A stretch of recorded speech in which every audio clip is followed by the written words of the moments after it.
오늘 제가 설교 준비하려고 긴장을 아주 많이 했습니다. 우리 찬양하는 모습을 보니까 긴장이 확 풀립니다. 감사합니다. 오늘 본문에는 예수 그리스도를 따르겠다는 세 종류의 사람이 나옵니다. 첫 번째 사람은 스스로 자처하고 나선 사람입니다. 57절, 혹이 여짜오되 어디로 가시든지 저는 쫓으리이다. 말하자면 혹자라고 성경은 기록하고 있습니다. 오늘 누가복음 본문에는 그 사람이 누구인지 정확하게 밝히지 않고 있습니다. 그런데 병행 본문인 마태복음에 보면 한 서기관이라고 되어 있습니다. 서기관이라고 하면 우리가 잘 알다시피 율법 박사입니다. 아주 학식이 많은 사람이고 사회적으로도 인정받고 존경받는 위치에 있는 사람입니다.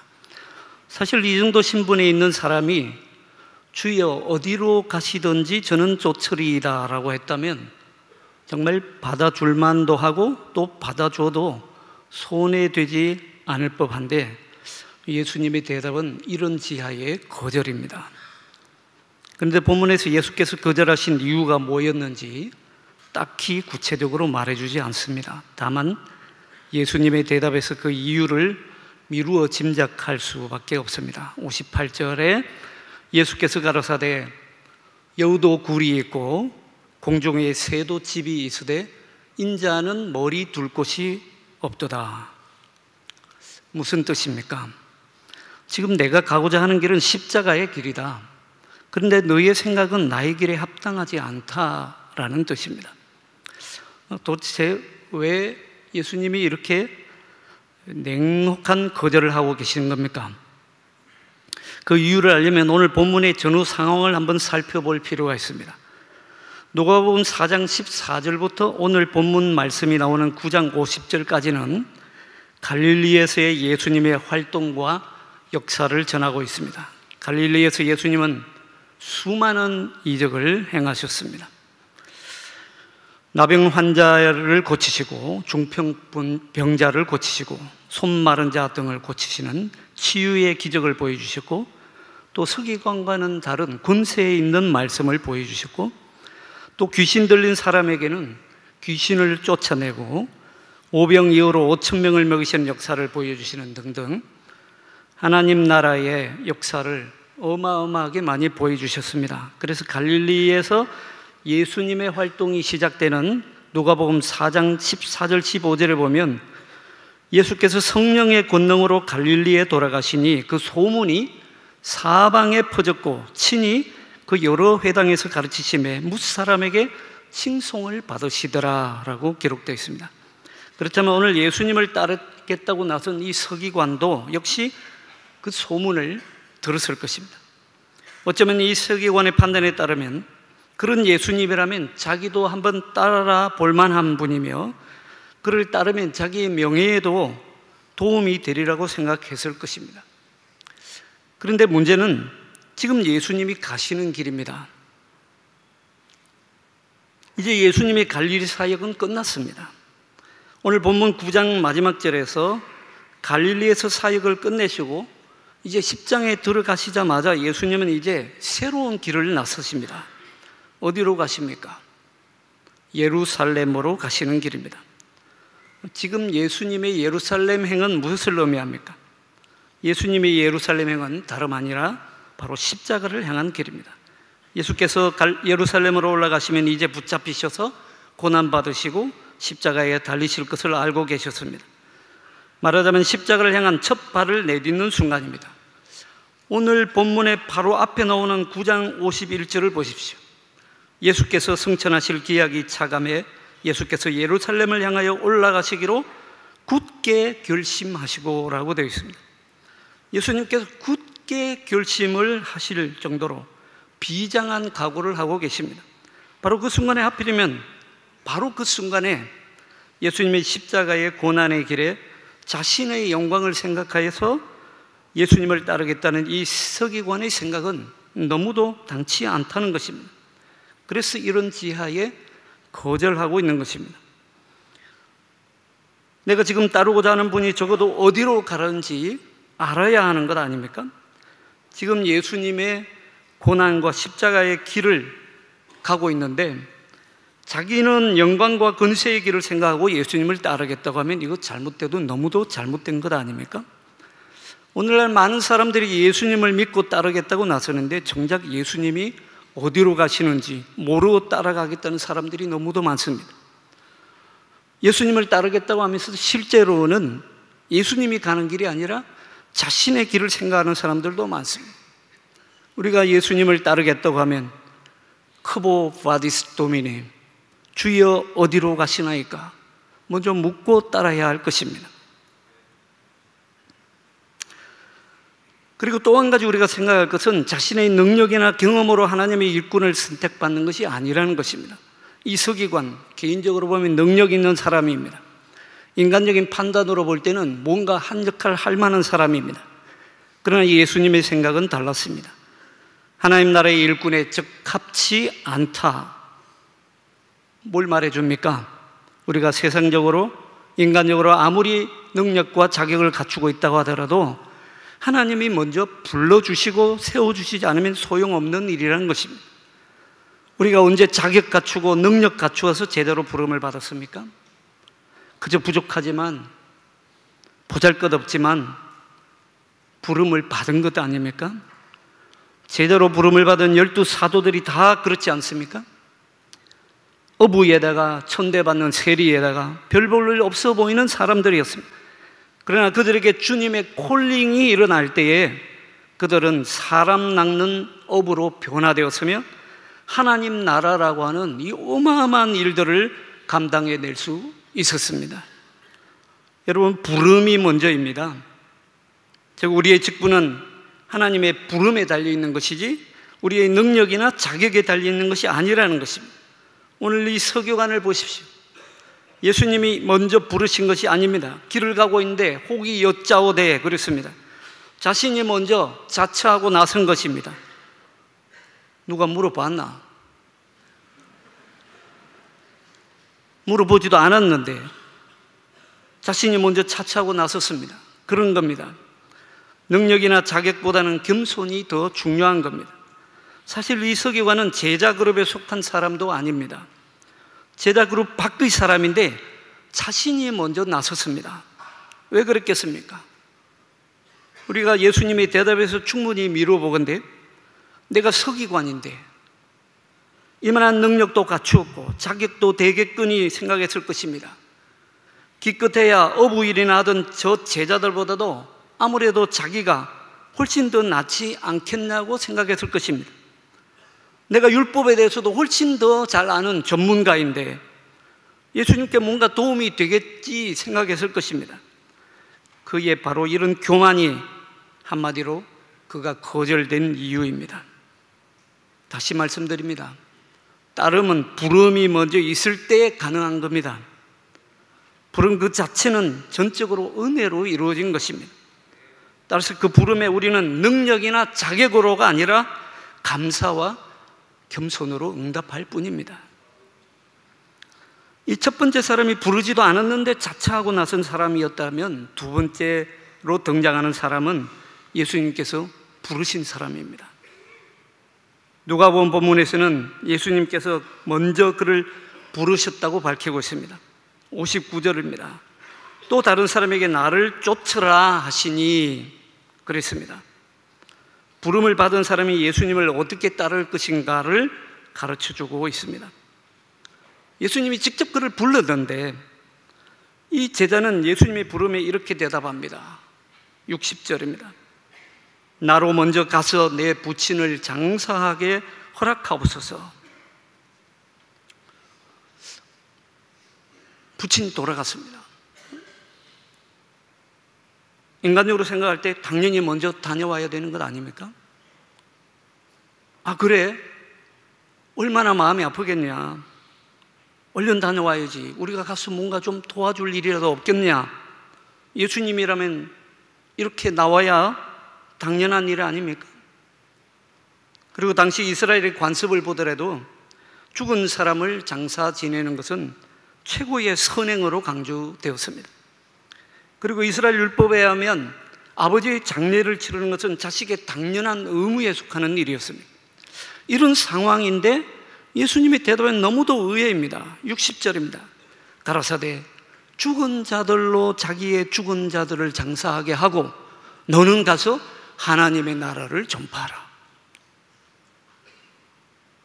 이게 인간적으로 생각하나 사회 간섭적으로 보나 아니면 율법적으로 보더라도 말이 안 되는 얘기 아닙니까? 도대체 예수님의 무슨 속셈으로 이렇게 얼토당토 않는 말씀을 하고 계시는 겁니까? 우선 죽은 자들로 자기의 죽은 자들을 장사하게 하라. 이 난해한 말씀입니다. 죽은 사람이 어떻게 죽은 사람을 장사 지낸다는 말입니까? 당연히 그럴 수 없는 일이 아닙니까? 여기서 죽은 자들이라고 하는 말의 사용을 잘 이해해야 이 말씀을 이해할 수 있습니다. 다시 말씀드려서 앞에 나오는 죽은 자들과 뒤에 나오는 죽은 자들의 의미가 다르다는 것입니다. 글자는 헬라 원전에 보면 네크로스라고 동일하지만 서로 다른 용법으로 사용되고 있다는 것입니다. 뒤에 나오는 죽은 자들은 우리가 흔히 말하는 죽은 시신을 뜻하는 게 맞습니다. 그러나 오늘 본문에 마태복음 8장 22절에서 나오는 그 앞에 나오는 네크로스라고 하는 것은 비유적인 의미로 사용되고 있는 것입니다. 성경에서 우리는 그 예를 찾아볼 수 있습니다. 예를 들면 누가복음 15장 24절과 24절로 32절에 보면 탕자의 비유가 나오지 않습니까? 거기 보면 탕자가 이제 유산을 탕진하고 돌아왔을 때에 아버지는 이렇게 말합니다. 32절입니다. 이 내 아들은 죽었다가 다시 살아났으며. 아들이 실제로 정말 죽었습니까? 아닙니다. 그저 방탕한 생활을 하다가 돌아왔을 뿐입니다. 그런데 여기서는 죽었다가 다시 살아났다고 말하고 있습니다. 한마디로 비유적인 표현이고 상징적인 표현입니다. 좀 더 정확하게 말하자면 인간의 눈으로 볼 때는 살아있으나 아버지의 눈으로 볼 때는 살아있다고 볼 수 없는 그런 상태를 죽었다고 표현한 것입니다. 마찬가지로 예수님께서 오늘 본문에서 죽은 자들로 죽은 자들을 장사하게 하라고 말씀하실 때 앞에 나오는 죽은 자들은 정말 죽은 시신을 뜻하는 것이 아니라 예수님의 눈으로 볼 때, 하나님의 눈으로 볼 때 죽은 자들이나 다름없는 사람들을 가리킵니다. 마치 하나님 없이도 세상을 잘 살 수 있을 것처럼 자기 자신을 기만하고 살아가는 사람들을 가리킵니다.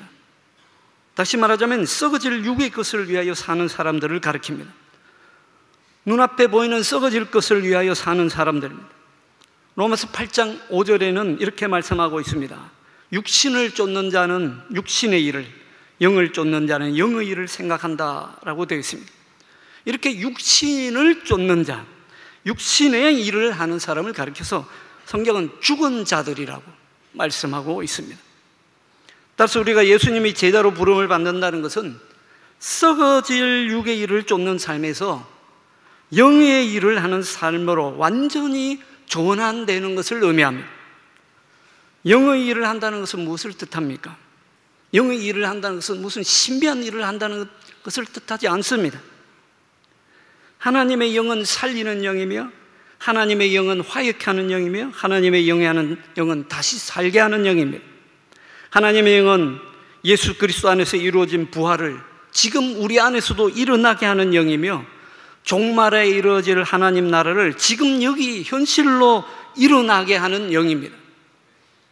하나님의 영은 사적인 영이 아니라 공동체의 영입니다. 따라서 영의 일을 한다는 것은 곧 하나님의 나라의 일을 한다는 것과 동일한 말씀입니다. 그래서 이 말씀의 대상이 특별합니다. 오늘 누가복음 본문에는 이 사람의 신분이 밝혀지지 않고 있습니다만은 마태복음 8장의 21절에 보면 제자 중에 또 하나가 가로대라고 되어 있습니다. 그러니까 이 사람은 이미 제자입니다. 다시 말씀드리자면 제자 그룹에 속한 자에게 주님은 오늘 이 주문을 하고 있는 것입니다. 하나님 나라로 이미 부름을 받았고 스스로 결단하고 받아들여서 감사로 그 직을 받아들여서 제자라는 특별한 직분으로 세움을 이미 받은 사람입니다. 죽은 자들에게 자기의 죽은 자들을 장사하게 하고 너는 가서 하나님의 나라를 전파하라. 그러니까 예수님이 제자, 즉 하나님의 일꾼은 그만큼 진지한 직분이라는 것입니다. 자기가 하고 싶으면 하고 하기 싫으면 하지도 않아도 되는 그런 사적인 직분이 아니라 너무도 엄연한 공적인 직분이라는 것입니다. 하나님 나라의 일이 그만큼 진지하고 종말론적입니다. 하나님 나라의 일은 생명을 건지는 일입니다. 예를 들어 의사가 지금 죽어가는 환자를 수술하고 있는데 아버지가 돌아가셨다고 해서 그 환자를 평균쳐 두고 아버지 장례식장으로 달려갈 수 있습니까? 없는 일입니다. 왜 그렇습니까? 다름 아니라 그가 의사라고 하는 특별한 위치에 있기 때문입니다. 마찬가지입니다. 하나님 나라의 일꾼으로 세움을 받은 사람, 이미 세움을 받은 사람이라면 그는 이미 특별한 위치에 있는 사람입니다. 하나님 나라의 일은 해도 되고 안 해도 되는 그런 일이 아니라, 하다가 하기 싫으면 그만둬도 되는 일이 아니라, 하다가 개인적인 혹은 사적인 급박한 일이 있다고 해서 중단되는 일이 아니라 생명을 건지는 일과 같은 급박한 종말론적인 일이기 때문입니다. 따라서 제자도는 이 세상의 그 어떤 공직보다도 더 공적입니다.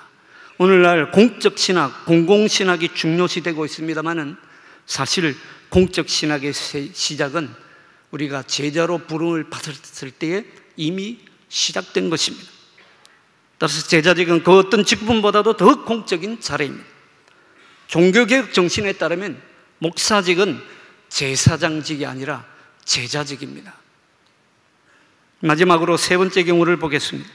이 세 번째 경우는 마태복음에는 나오지 않고 오늘 본문 누가복음에만 나옵니다. 첫 번째 사람 서기관은 부르지도 않았는데 자기가 먼저 나서서 따를 수 있다고 자만한 경우라면, 두 번째 경우에는 이미 제자로 공적인 세움을 입었음에도 불구하고 사적인 이유로 그리스도의 증인이 되는 하나님 나라의 일을 직무유기하는 경우라고 볼 수 있고, 이제 세 번째는 예수님이 부르심에 응하겠다고 대답은 합니다만 먼저 해결해야 할 전제 조건을 다는 경우라고 볼 수 있습니다. 오늘 그분들에게 예수님은 대답하십니다. 손에 쟁기를 잡고 뒤를 돌아보는 자는 하나님의 나라에 합당치 아니하니라.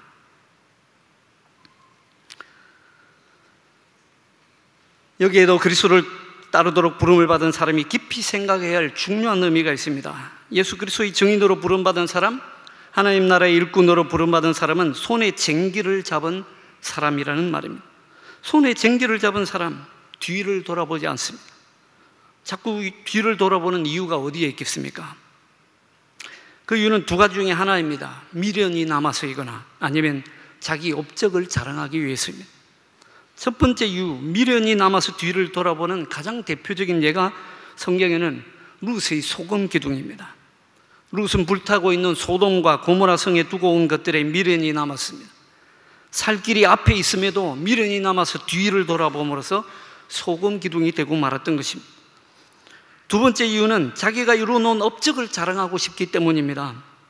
내가 밭을 이만큼 갈아 놓았는데 그 공적을 자랑하고 싶기 때문입니다. 여러분 아십니까? 우리가 공적이나 업적에 마음이 가는 바로 그 순간 생기는 한 발짝도 앞으로 나갈 수 없습니다. 업적에 마음을 두는 사람은 내가 갈아놓은 밭은 당연히 나의 업적이고 당연히 내 것이라고 여깁니다. 내가 목회하고 내가 개척한 교회, 내가 세운 교회 당연히 내 것이라고 생각하는 이 마음 하나 때문에 오늘날 한국 교회는 얼마나 많은 고통에 시달리고 있는 줄 모릅니다. 교회의 지도자 한 사람이 자신이 일궈놓은 업적에 눈이 머는 그 순간에 교회는 하나님 나라의 일을 멈추게 됩니다. 그러니 지금 여기에 있는 여러분들이 저는 정말 귀중하고 소중하다고 생각됩니다.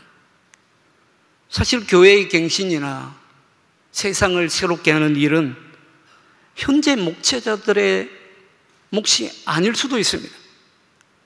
오히려 여기에 계신 여러분들이 나가서 일구어야 할 하나님 나라의 몫일지도 모릅니다. 이 세 번째 경우가 우리에게 주는 메시지가 있습니다. 그것은 희망입니다. 손에 쟁기를 잡은 사람, 그리스도의 일꾼으로 부름받은 사람은 이제 앞에 놓인 하나님 나라에만 희망을 두고 사는 사람입니다. 희망, 이것이 손에 쟁기를 잡은 사람의 자세이고 손에 쟁기를 잡은 사람의 실존입니다. 그래서 사도 바울은 고백합니다.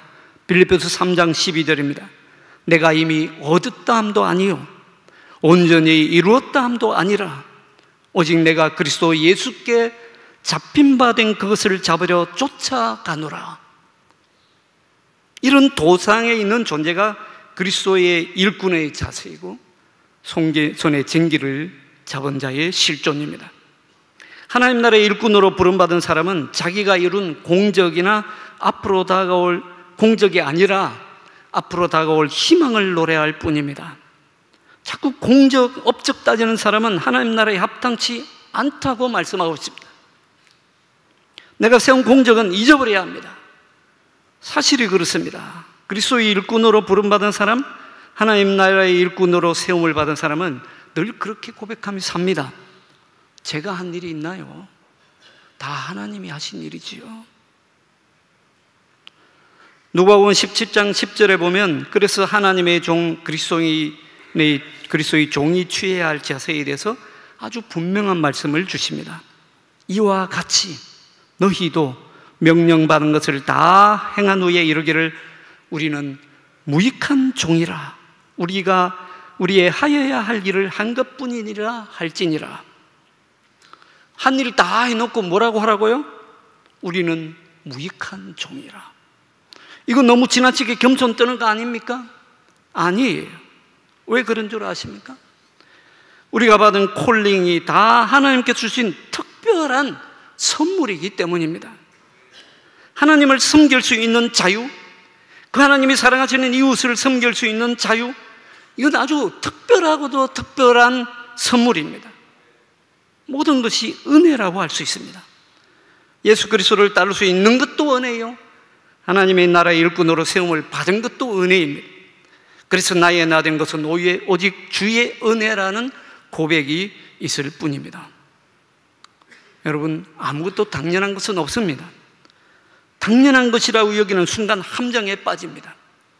흔히들 신학교 졸업하면 당연히 내가 목사고시 볼 자격이 있다고 보고, 목사고시 합격하면 당연히 목사가 될 자격이 획득되었다고 생각하고, 목사가 되면 당연히 내가 설교할 자격이 주어졌다고 생각합니다. 그런데 이것이 함정입니다. 정말 우리가 신학교 졸업하고 목사 자격증을 따면 당연히 내가 목회하고 설교할 자격을 다 얻은 것입니까? 그런 자격을 도대체 누가 줬다는 것입니까? 신학교가 줬습니까? 총회가 줬습니까? 자격을 받은 것이 아니라 은혜를 입은 것입니다. 정말 안타까운 일은, 더 안타까운 일은 신학교를 졸업하면 아예 신학을 졸업했다고 생각합니다. 더 이상 신학하지 않아요. 그게 아닙니다. 신학교를 졸업하면서부터 비로소 진짜 신학이 시작되는 것입니다. 여러분, 우리가 예수님을 따르겠다고 결심했다면 그 순간부터 우리는 손에 쟁기를 잡은 사람들입니다. 앞만 보고 가시고 희망을 보고 가시고 계속하실 수 있기를 바랍니다.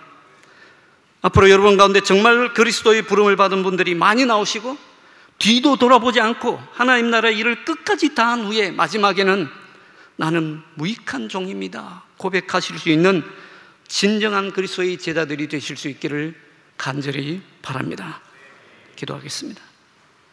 하나님, 우리를 불러주시니 감사합니다. 자격이 아니라 은혜로 주심을 감사합니다. 우리가 이 일을 다 감당한 후에 무익한 종이라 고백할 수 있는 손에 쟁기 잡은 자들로 살게 하여 주시옵소서. 주 예수 그리스도의 이름으로 기도하옵나이다.